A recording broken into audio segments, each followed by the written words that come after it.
We flip the calendar to December, and with that, move ever so slowly closer to Cincinnati Reds baseball. Welcome in, everybody. Chatterbox Reds. I'm your host, Craig Sandlin, joined by the great one, Nick Kirby. Nick, how was the weekend?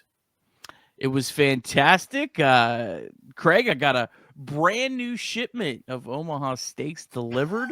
The I day saw the before picture in the Discord of the Jumbo Franks. the So, jumbo Franks, they're already gone. Those puppies did not stand a chance, but got some potatoes to try. I haven't tried that.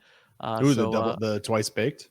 the twice baked. I have not tried that yet. That'll be a new addition. So looking forward to that. But did you get the apple tartlets? I got the apple tartlets. I am All right. saving those. That was not gonna just I run know those through it are all yours and on Trace's day one. favorites. But saving those for a special night. Well, I'm happy for you. I hope you and Andrea have a chance to ship the kids off somewhere, have a little date night at home with Omaha steaks, and I'm sure that'll be a romantic evening in the Kirby household. If any of our listeners wanted to get themselves some Omaha steaks, Nick, how would they do that? Yeah, absolutely. Holiday magic made easy with Omaha Steaks. Craig, best thing, you place orders by 6 p.m. and they ship the same day.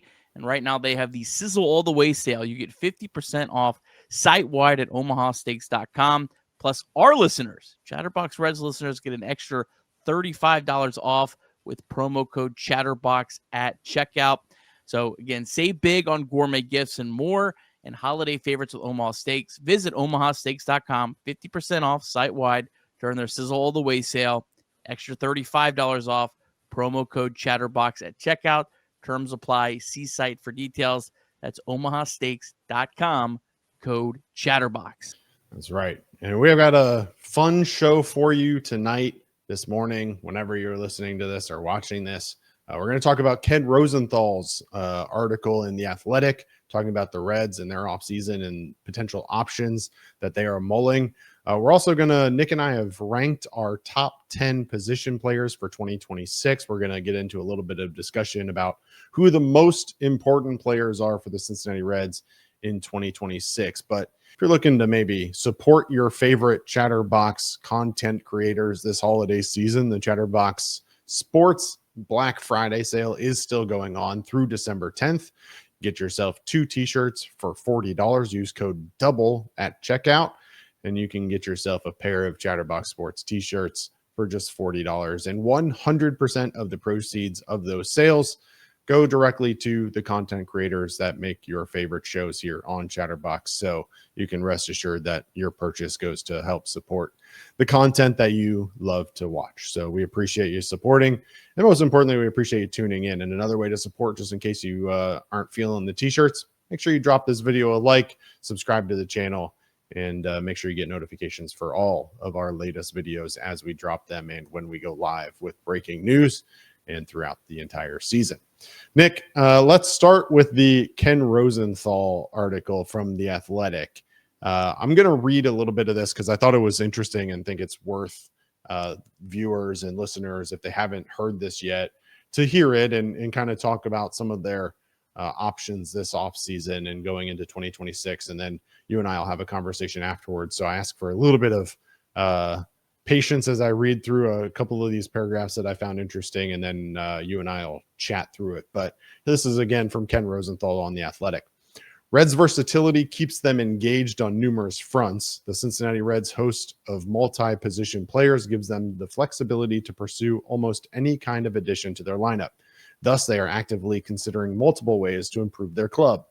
Among the several possible configurations the Reds are mulling, according to people familiar with their thinking, include: they could add a first baseman and put Spencer Steer in left field. They could add a center fielder and shift TJ Friedel to left field. They could add a right-handed batting outfielder to a platoon with Will Benson, a left-handed batter. Indeed, the Reds contain few spots that appear locked down. Ke'Bryan Hayes won a Gold Glove Award at third base. Ellie De La Cruz plays shortstop, and Noelvi Marte, asked just last season to learn a new position, isn't likely to move off of right field. Among the other Reds who can play multiple spots, Matt McLain, Sal Stewart. McLain has played only second base and shortstop so far in the major leagues, but the Reds experimented with him in the Arizona Fall League last offseason at center field. Stewart, who played the corner infield spots upon his promotion last season, can also play second base. For the Reds, who carry $119 million payroll last season per Fangraphs, determining the best path to take likely comes down to assessing the market for the best deals. It remains too early in the offseason to rule them out on anything, especially considering their versatile roster. And Nick, I'm for one, and we'll get your opinions here, but Nick Krall has long been infatuated with the athletic middle infielders, and that has been a position that he has continued to draft, continued to value in trade negotiations, and it's left them in this position where they have multiple guys, as we just talked about, who can play that middle infield and other positions on the field as well. I have certain opinions on kind of how they could go about this, but I guess let's start with just the conversation around first base and left field, because I think that's probably the one that will dictate what happens from there. Obviously, Rosenthal gave a couple different options, including platooning with Will Benson, shifting TJ Friedl to left field and signing a center fielder, along with adding a first baseman and putting Spencer Steer in left field. Of those three options, which is your favorite if you were the Reds GM? And then which do you think is most likely based on what you know about Nick Krall? Most likely is tougher. I mean, for me, it would just be go out and add a legitimate DH or a first baseman. The first baseman being if you've had someone that you feel is likely a better defender than Zal Stewart. And put Spencer Steer as platooning with Will Benson. Like, I think that's the most logical scenario. That's the most easy thing to do that significantly upgrades your lineup. What are they going to do? I mean, yeah, I agree, like, with this assessment from Rosenthal that it just depends on kind of where they feel is the best bargain here. Because whatever money they don't have to spend on this upgrade or capital, if it's from a trade, they can use towards bolstering their bullpen, which is still going to be a pretty important aspect of this offseason. So, yeah, for me, I just would rather, like, obviously, I'd love to just go get Kyle Schwarber. If it's not Schwarber, whoever there's not really even a close second to Schwarber, in my opinion, but whoever the next tier, if it's a Ryan O'Hearn or something like that, that's the kind of big bat you bring in. And then you play Sal Stewart at first base. You have Steer platoon in left field with Benson. And then if Stewart falters, you move Steer back to first base. Well, here's my, and part of this is going to lead me into the conversation about 2026 most important players. So I don't want to get too far into some of these conversations. I guess we have to kind of balance that piece of it, right? But I think when we talk about most likely, and you said you think the most likely is harder. I actually think the most likely is probably the easiest piece of it, but I don't think that Rosenthal actually listed what is going to be the most likely outcome. And I think it's probably platoon, right? So we've seen with Krall, he builds rosters around platoons, even if his managers don't necessarily take advantage of the platoons that he's built. So I start there. My concern is, and what I don't know the answer to, is what Rosenthal suggests is that they add a right-handed bat to complement Will Benson. I don't know that that's the likely platoon partner. That's the question. Is the platoon partner Will Benson? Is the platoon partner Rhys Hines? Is the platoon partner TJ Friedl? I don't know that answer just yet. We've talked at length on this show about Will Benson and Terry Francona's history, I guess is the best way to put it at this point. And so to suggest that Will Benson is going to be a cornerstone piece of this offense in 2026, sitting here on December 1st, feels like an unlikely outcome to me. But as I say that, a platoon is what feels to me like the most likely outcome. Yeah, I feel like the Reds front office could set up a Benson Steer platoon, and it just ends up being Steer playing every day in left field. I think that's probably what ends up happening if we're being realistic. I think they probably get one of the DH types that maybe can play in the field, a Ryan O'Hearn and Adolis Garcia. Maybe even they look at bringing Austin Hayes back if kind of the market falls in the right way with him. I think Eugenio Suarez, if he's willing to be a DH and maybe look at potentially playing first base, I think he could also be a potential if his market's not as high as the 50 home runs might suggest. Those are what I think is the most likely outcome. So I think honestly, it's sort of what I agree. I actually think kind of the most likely is almost similar to what I would actually do. I just don't know if I would execute it how I think it'll play out. Let's talk about those other two options, because I don't know we've really spent a ton of time on that. And that's the conversation around Spencer Steer moving to left field, and then you address first base, or TJ Friedl moving to left field, and then you go out and add a center fielder. Now, that was an option that I brought up on the show at some point in the past. It's hard to remember exactly when, but I remember bringing up the idea of TJ Friedl and his, reduced speed at this point, I guess, moving to left field. He gave you some okay defense. I don't want to downplay that, but he doesn't feel like a center fielder to me. And he certainly doesn't feel like a leadoff guy to me.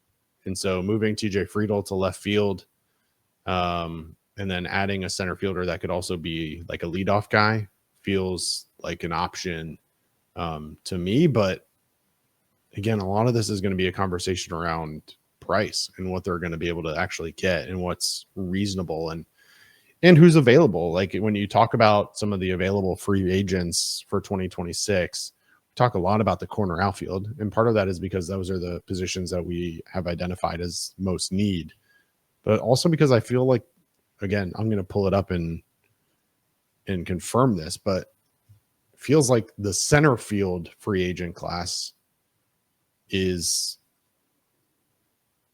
not as deep as the corner outfielder positions, I guess. Yeah, and I mean, we also can't rule out trades, because I actually think that's probably as more likely as anything. And a guy like Byron Buxton would certainly fit.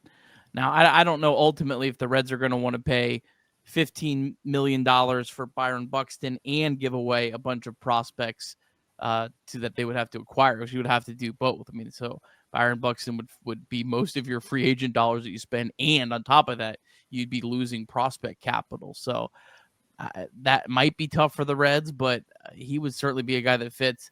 A solution that I kind of like that maybe might seem a little out of the box to some would be almost that exact same scenario that I said, Craig.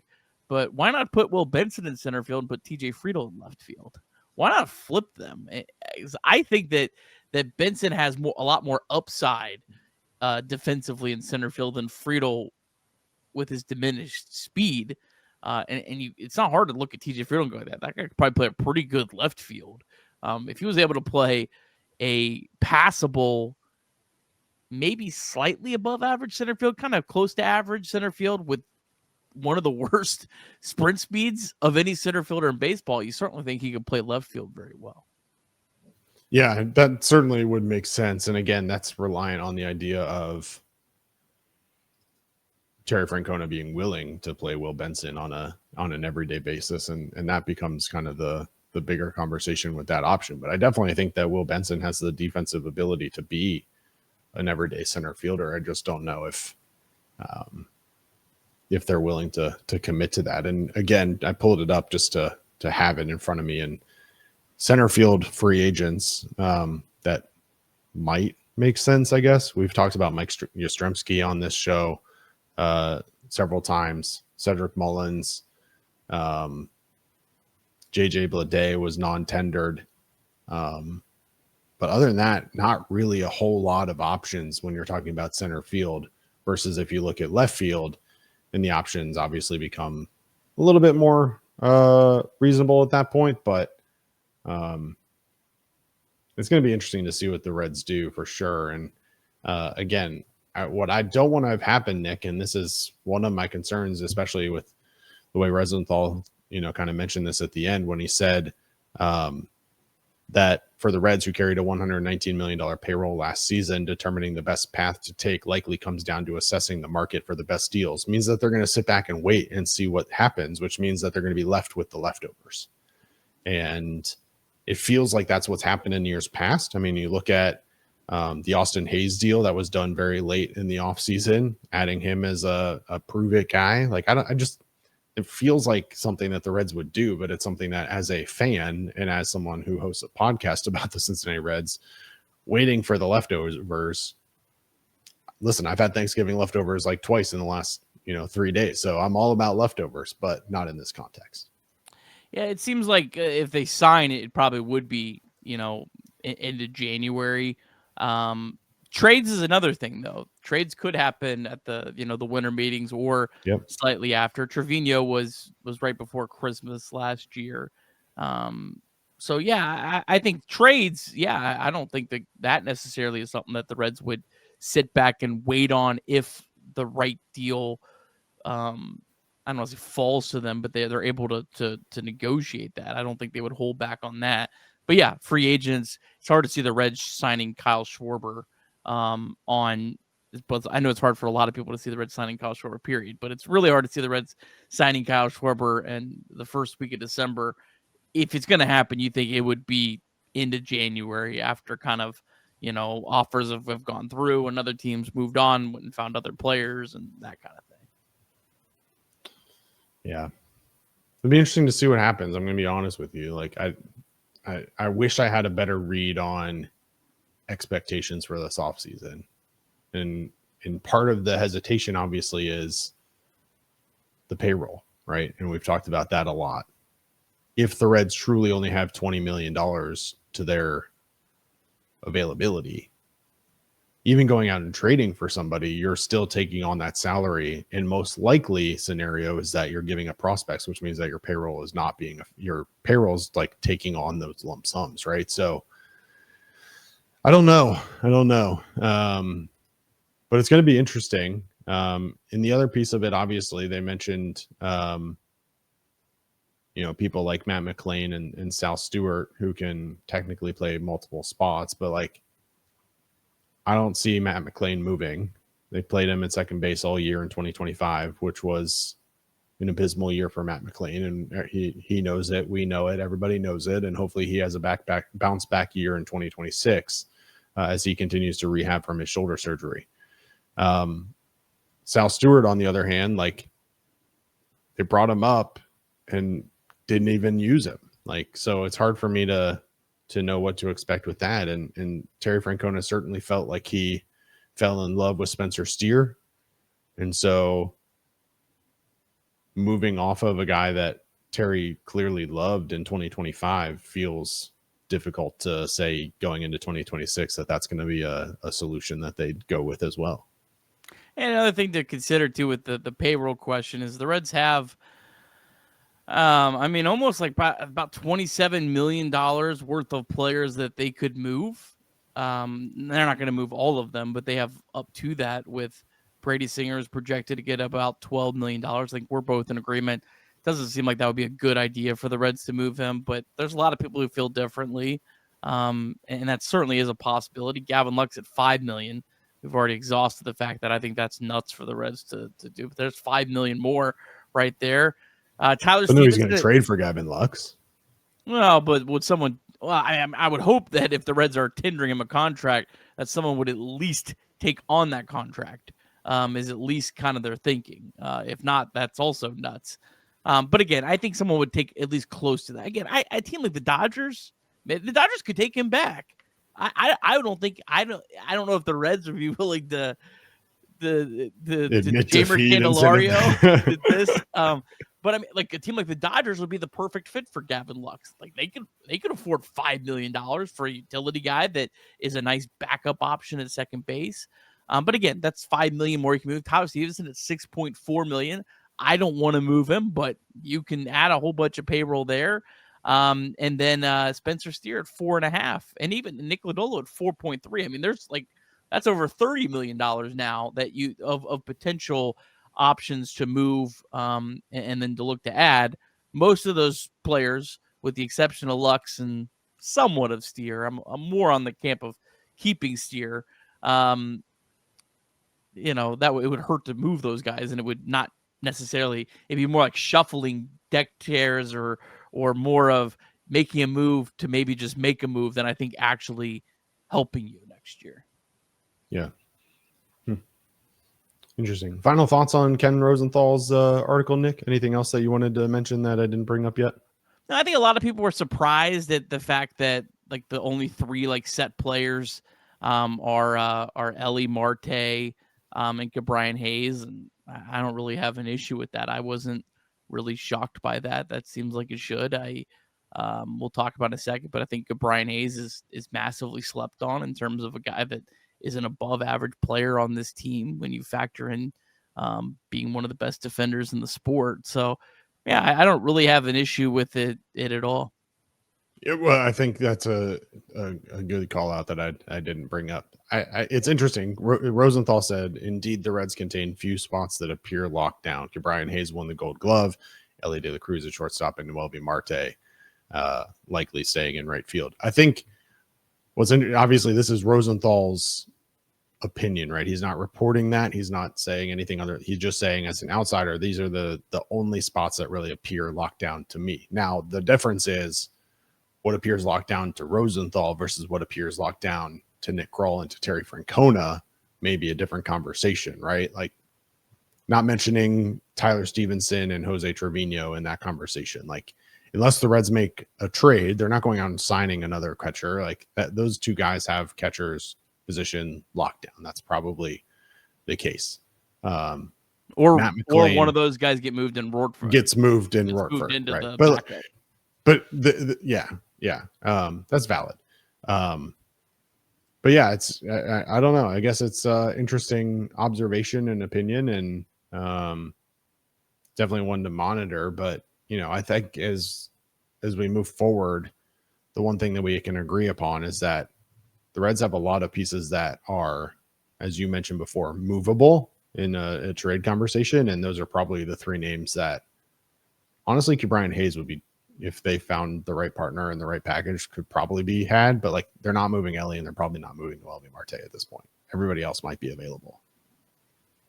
So, yeah, I with some less, like I don't think the Reds are looking to move Matt McLain. Well, looking to move and like listening are 2 different things, right? Like, it's the same conversation we've had with Hunter Green. Like, are they looking to move Hunter Green? Probably not. Are they taking calls on Hunter Green? Maybe. But I don't know that the Reds are like actively calling on Hunter Green. But who knows?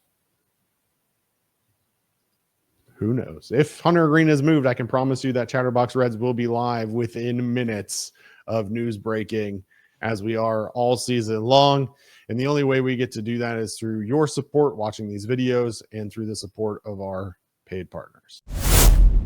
Deep South Commodities is a proud supporter of Chatterbox Reds and our Deep Drive of the Day, and DSC is a leader in renewable commodities for biofuel production, specializing in used cooking oil collection, aggregation, and sales. Visit www.deepsouthcommodities.com for more information. Thanks as always to our friends at DSC. And we also want to remind you that you can call or text 988 anytime, day or night. The 988 Suicide and Crisis Lifeline is a place to get support for anything related to mental health. Whether it's an immediate crisis, simply wanting to find out how to connect with care, or anything in between, it's a 100% confidential, secure, and anonymous way to reach out for help when you don't know where else to turn. To connect, call or text 988 or visit mantherapy.org to get help. It's okay not to be okay.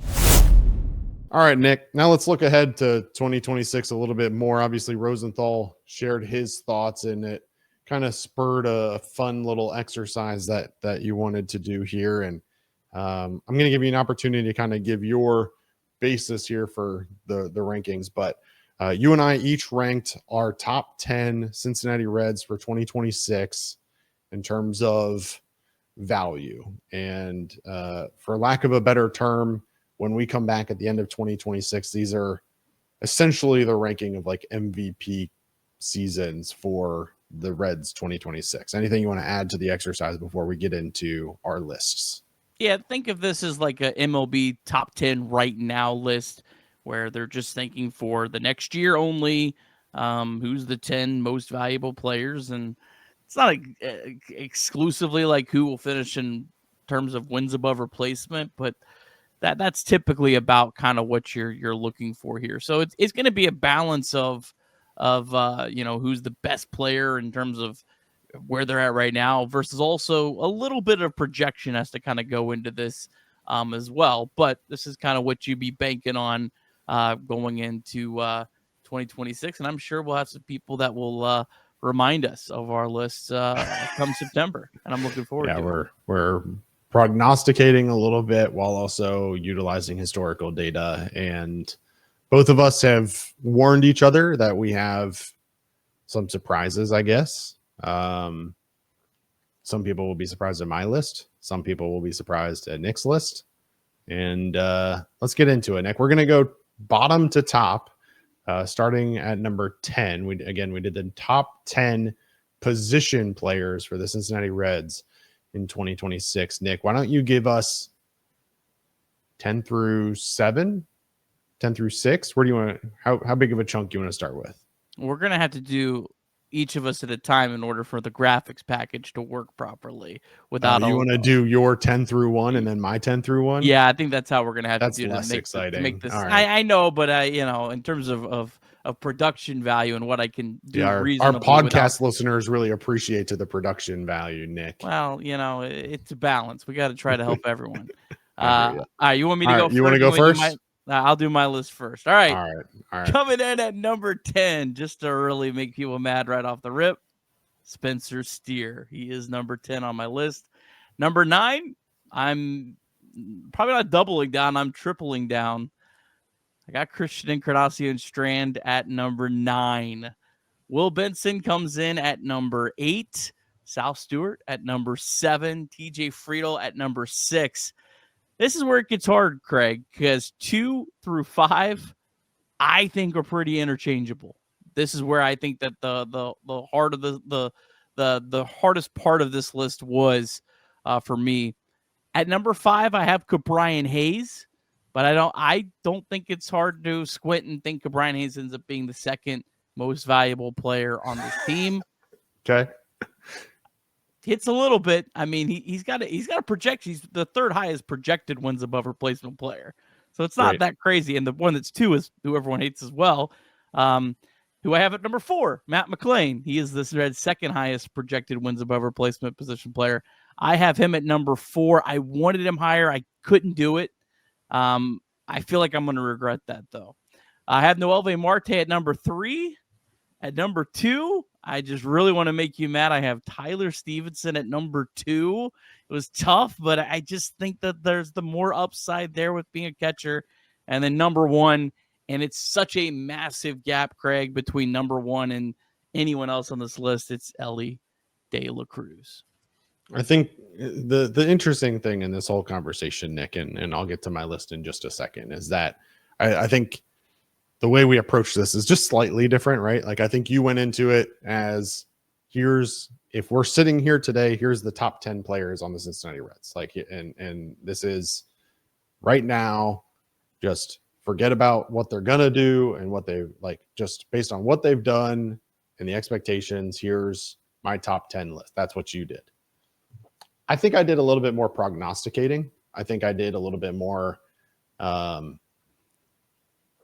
projection of when we come back at the end of 2026. Here's what I think is going to be the order of importance, if that makes sense, right? So you did right this second, and I did my projection for who will be the top 10 in 2026, if that makes sense. Does that make sense? Yeah, it does make sense. I'm actually looking at the Zips projection. I was a little bit off on mine. Ellie's number 1 at 4.5. Matt McLain's number 2 at 2.8, actually tied with Sal Stewart. Sal Stewart's actually tied for second highest projection. So I'm kind of am a little bit more skeptical on Sal Stewart than Zips than I thought. They have TJ Friedl at number 4 at 2, Ke'Bryan Hayes at number 5 at 1.8, and Tyler Stevenson 6 at 1.5, tied with Blake Dunn.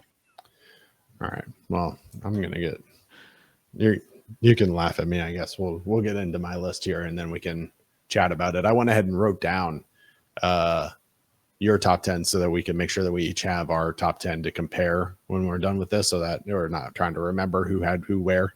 All right, here we go. First of all, I don't think you were that far off with your bottom two. I had CES at 10 and then Spencer Steer at 9. Oh, okay. Okay. All So right. I don't think we were that far off there. But then we really get a little crazy. Okay. You had Ke'Bryan Hayes at 5 on your list.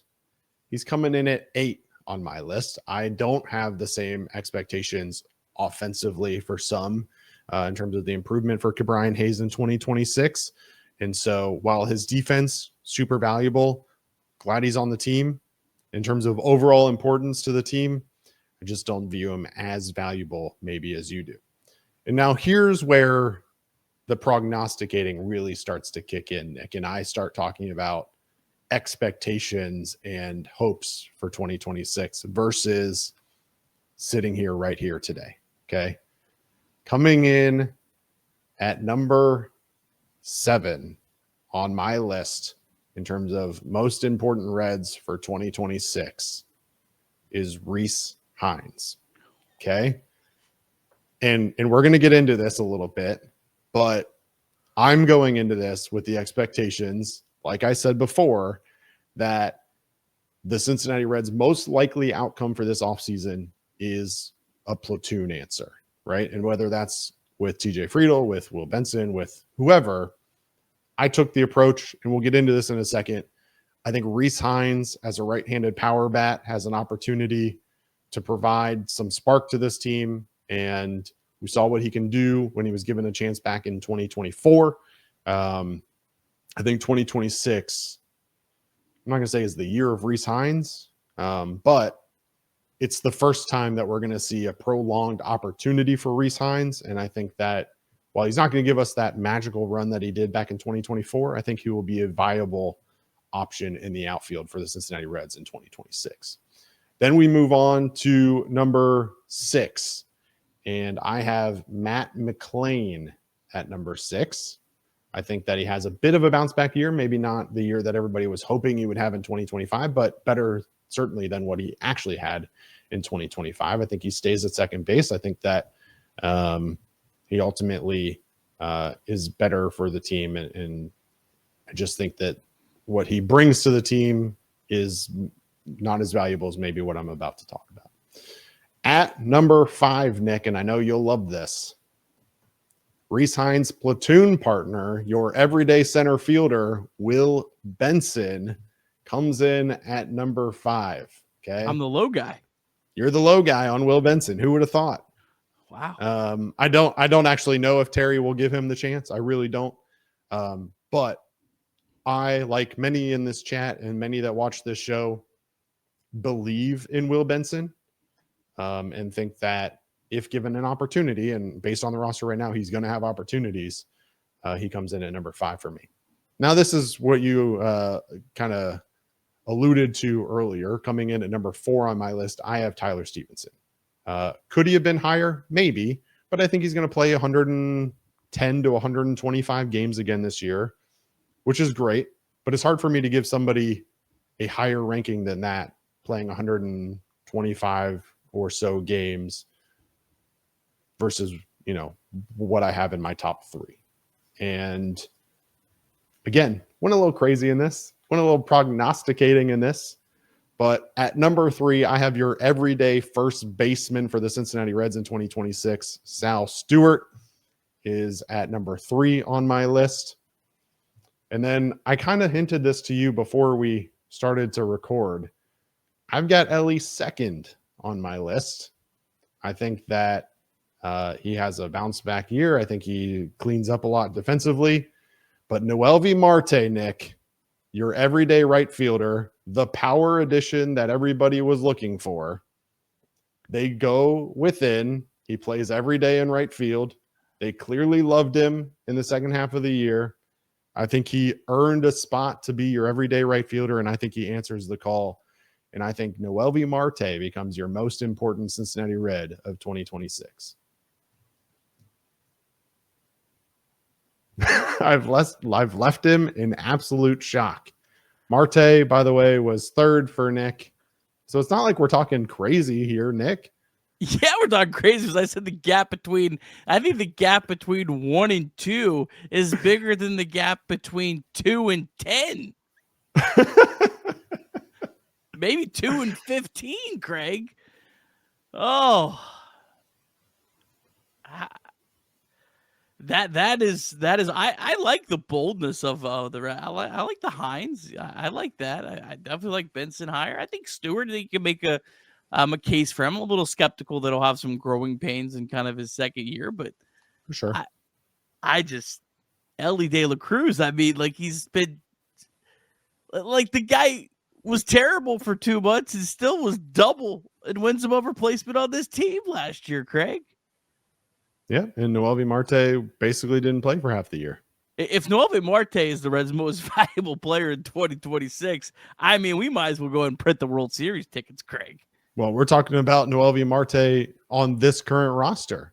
Now, if we go out and sign Kyle Schwarber, then Noelvi Marte is probably not the most important player.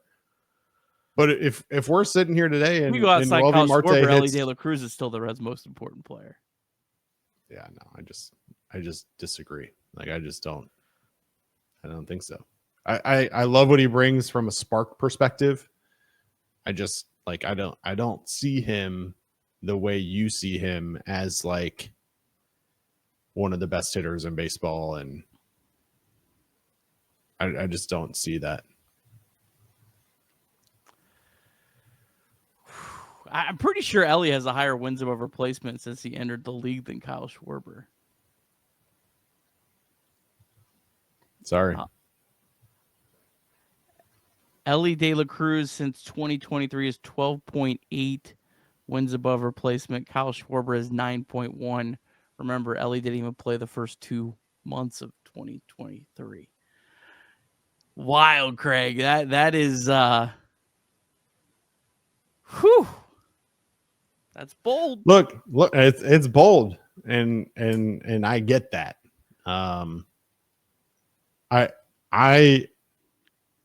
This ranking is not meant at all to downplay the importance of Ellie De La Cruz. It is simply a hype machine for Noelvi Marte.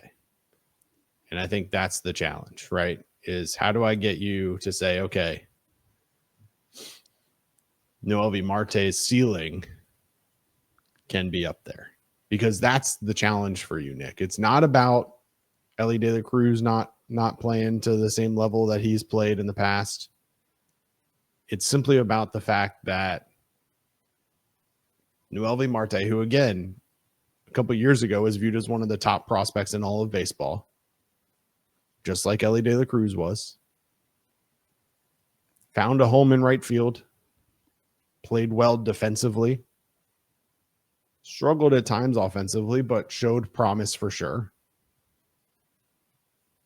And I'm putting my hype train behind Noelvi Marte this offseason. That's what I'm doing. It's bold. And I get that it's bold, Nick. I do. But I think here's the thing is there's a conversation to be had. And I get that when you're talking about like MVP voting and stuff like that, that may not be the case. But when you're talking about a player who is the most important piece of the success of the team in 2026, if I told you that, Ellie De La Cruz had a 2024-esque season, or that Noelvi Marte reached his ceiling, like which is more valuable to the Reds in 2026? Like I think that, or 2023, right? Like I just think that Marte's ceiling can be more valuable than a good Ellie De La Cruz season. Whether that's in WAR or not, I don't really care. What I'm telling you is that Noelvi Marte being an everyday right fielder with power is more important to this team today than a shortstop who's going to hit 275 and 25 to 30 home runs. I just think that Noelvi Marte's absolute ceiling is probably Ellie De La Cruz's 2025. Like I don't see that's where I think we disagree. Like it's a 4. Ellie was a 4-win player last year. Okay. Like and he hit 22 home runs and hit 264. That's worth 4 wins. I mean, and you're going to tell me that that's Noelvi Marte's ceiling? Yeah, I mean, you lose a little bit from playing right field because it's not as a premier position as shortstop. There's Ellie De La Cruz in 2024 was 6.6 wins over replacement. I would bet my life that Noelvi Marte never has a 6-win season. Like, I like Noelvi Marte. I just don't think he's anywhere remotely close to that. I mean, Ellie De La Cruz hit 264 with 22 home runs in 162 games. Noelvi Marte played 90 games, hit 263, and hit shoot, I lost it. How many home runs did he hit? 14 home runs. That's a 2 point I don't know. That was a 1.1 wins above replacement season. Now he lost a little bit because he got hurt for his defense at third base. So he probably deserves a little bit of a higher boost than that. I mean, Zips is projecting Marte as a negative wins above replacement player, which I think is kind of crazy. I can't get on board with having that. I mean, Ellie De La Cruz, Craig, at the end of July, was tied for 4th in the National League in wins above replacement at 4.2. He was only 0.3 behind Shohei Ohtani, who was second. I mean, like, that's where he was before the injury. If Ellie De La Cruz doesn't have a 5-win season next year, I would even say even if he doesn't have a 6-win season next year, I think it's only because of an injury. Yeah. Again, I would just argue that Ellie De La Cruz having a 6-WAR season, as like, and I get you love the WAR, and I understand that that's probably the easiest way to measure value to a team, but like, is Ellie De La Cruz having a 6-WAR season as valuable to the Cincinnati Reds as they sit today going into 2026 as Noelvi Marte having a 4-WAR season? Well, I don't think that. I mean, every win counts, so I don't know if I necessarily like even can get on board with that premise, just because.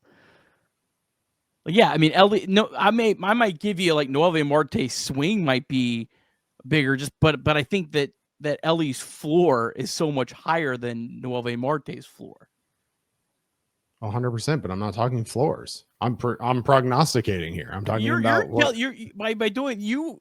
I just want to make sure you're clear. Like, the purpose of this list is you're saying that Noelvi Marte is a better player in 2026 than Ellie De La Cruz. I'm saying that he's more important to the success of the 2026 Cincinnati Reds.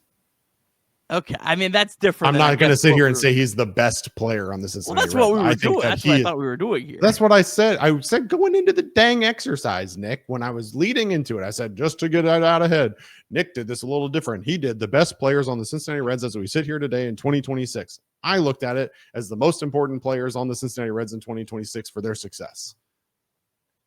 Okay. I guess we had different ideas for what we were doing. Sure.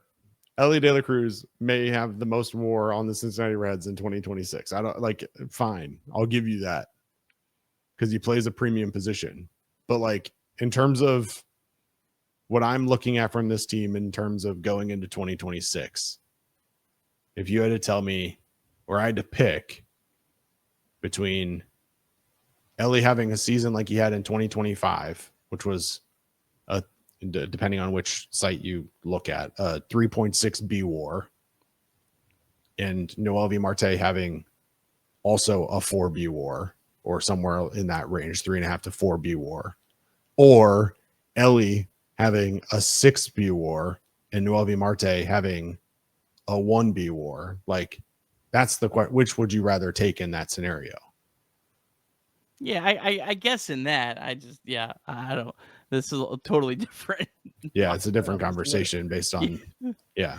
I guess I would give you this. If you were doing like, if you put up like the Zips projection and you were saying who outperforms it the most, I would say, yeah, Novi Marte, I think, would be the shoe-in because he's projected as a negative player. So yeah, I mean, in that respect, I think that Novi Marte will certainly has the most likely to outperform. Ellie's number one at 4.5. I think Ellie will outperform just that. so the listeners can understand where the confusion came in. This is the text message that Nick sent me when we were prepping for this conversation. Rank our top 10 most valuable current Reds position players. That was it. That was what I was given. Okay. So for you people that are listening to this saying, how did they get this so differently? Like how is this such a different conversation? I view most valuable in a different way, I guess. Let's put it that way. Maybe our lists are a little wonky. Maybe we talk about the best players on the Cincinnati Reds. Then my list is probably different. Like, am I having Sal Stewart as number 3 on my list of best Cincinnati Reds right now? Probably not. But as I talk about most valuable Cincinnati Reds on the roster right now for 2026, if we want to have a talk about a successful 2026 season, that's how I rank them. All right.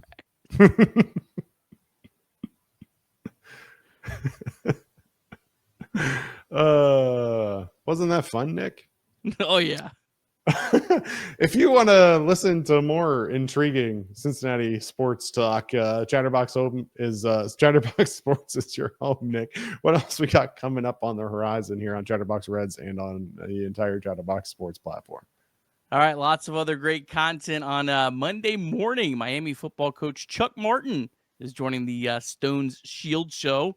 So looking forward to that. That'll be a really good interview. Miami about to play in the MAC championship game on Saturday.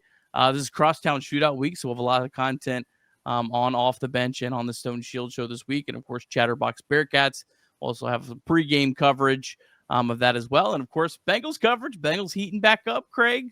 Lots of stuff here. Chatterbox Bengals. We're pumping a lot more stuff into that podcast feed every day, so be sure to check that out. Yeah, all kinds of content here. Chatterbox Sports. Over 40,000 tuned in for our watch along on Thursday night against the Baltimore Ravens. Hope you'll join us on Sunday as well. Live watch along from Smoke Justice for that game at the Buffalo Bills. If you're not able to join us at Smoke Justice, I hope you'll join me on YouTube for a live watch along, but make sure you join the crew. Reed and Casey, amongst others, will be at Smoke Justice in Covington for a live watch along. That pregame show will start at 12:30. And then I'll do the live watch along on YouTube from my house here in Tennessee before they do a halftime show. And then obviously a post-game show as well there from Smoke Justice Stage. So make sure you join them, have some great bourbon, some smoked meats, and meet the guys in person this coming weekend, Sunday, December 6th, as the Bengals take on the Buffalo Bills live from Smoke Justice. All right, that'll do it for this episode of Chatterbox Reds. Appreciate the conversation, Nick, even if it wasn't necessarily aligned in what we were doing, but nonetheless, a fun conversation and certainly get your brain going for the 2026 season and beyond. And if you have thoughts on the Reds' most important player, most valuable player for 2026, as Nick put it, make sure you leave a comment on this video and let us know who you think are the top 10 most valuable players for the Cincinnati Reds in 2026. We'll do our best to respond and give our feedback on your lists as you do as well. So appreciate tuning in. For Nick Kirby, I'm Craig Sandlin. This has been Chatterbox Reds. Until next time, everybody, we'll see you then.